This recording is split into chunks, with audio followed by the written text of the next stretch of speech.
കുട്ടികളുടെ ഒരു ഇതായി കഴിയുമ്പോഴത്തേക്കും പിന്നീട് അവർ വന്ന് നോക്കണം എന്ന് വിചാരിക്കുന്നത് തന്നെ ഒരു മണ്ടത്തരമാണ്. കാരണം അവരുടെ സിറ്റുവേഷൻ അവിടെ അവരുടേതായിട്ടുള്ള സ്ട്രഗിൾസ് കൂടെ ആയിരിക്കും കടന്നു പോകുന്നത്.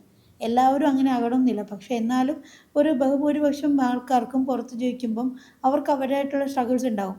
അപ്പോൾ അവർക്ക് പൂർണ്ണമായിട്ട് ഇത്തരം ഇമോഷണൽ കാര്യങ്ങൾ ശ്രദ്ധിക്കാൻ പറ്റണമെന്നില്ല. അത് അവരുടെ കുറ്റം കൊണ്ടല്ല. അവർക്കും ലൈഫുണ്ട്.